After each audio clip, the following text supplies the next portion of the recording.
Time to get into a swinging state of mind. Our workout today is swing state. And in this workout, we're going to go ahead and complete an AMRAP in 15 minutes.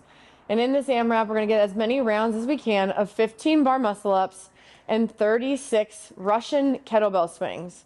Our kettlebells today will be heavy at 70 pounds for the men and 53 for the women. This workout has a little bit of a twist because after every round that you complete, you must rest 1 minute before you start again. This will ensure that you are trying to push the pace in the working sets, and then you'll have a 1 minute rest to go ahead and rest and recover so that your intensity can stay high in this AMRAP. Now today we have those 12 bar muscle ups, and if you're not able to do bar muscle ups in a full capacity, we have some scales. We can scale it from 12 to 6 and even 3. If we're still working on bar muscle ups and we have attempts, we're going to do 3 attempts. So it's going to be 1 bar muscle up every 30 seconds for 3 attempts. So that means I'm going to do an attempt. If I make it, fantastic. If I don't and I miss, I'm going to stand there. I'm waiting for the clock. At the 30-second mark, I'm going to go ahead and try it again. And again, that'll allow us to kind of have a little bit of rest and patience before we make our next attempt. So again, that level 3 is 3 bar muscle ups. They're going to be broken up by 30 seconds of rest in between. Okay. And then we have jumping bar muscle ups. So we can use the bars here.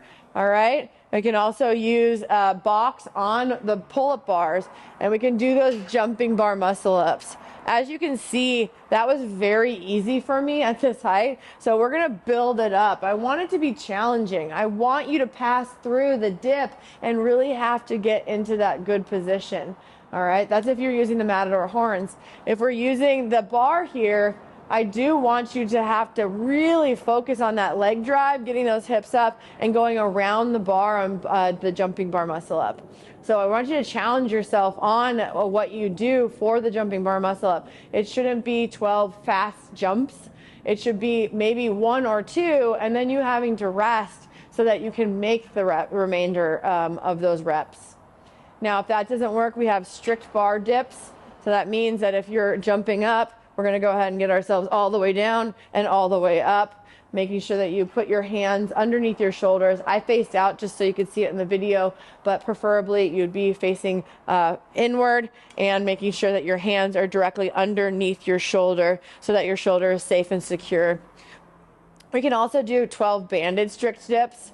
Now, the band, like 12 strict dips, if you have them, you might have to chip away at it, and that's fine, okay? If you need a band, that means those 12 on the band should be difficult. So you might have to break it up too, as well, with 6, 3, and 3 with a band that's a little bit thinner. So we want to challenge ourselves with what we choose, because at a certain point, 12 bar muscle ups for someone like me is going to be a challenge, and I'm going to have to break them up as well. I'm going to be tired, and so we don't want you scaling to something that kind of is more a breeze through. After that, we have some bench dips. We can elevate our feet, taking our bench, using a box or another bench to elevate our feet and go into that dip. We finally can go into a regular bench dip with our feet our legs extended, heels up, or we can put our feet flat down with our knees bent and going into it. So those 3 versions, the elevated is going to be more difficult than the feet extended or the legs extended and the feet upwards. And then the feet flat on the ground with the knees bent is going to be the easiest scale. And that's going to be the opportunity that we're going to get to challenge ourselves to do something that may make us fail a rep or 2. But if we rest a little bit longer, you'll be able to make it. So that's what our goal and our objective is today. On the Russian kettlebell swings, I want to see the handle in line with your eyebrows. So as we come up, it's going to be that handle in line with your eyebrows. Your arms need to stay straight. No bent arms today. We're going to have a nice straight arm into that full extension.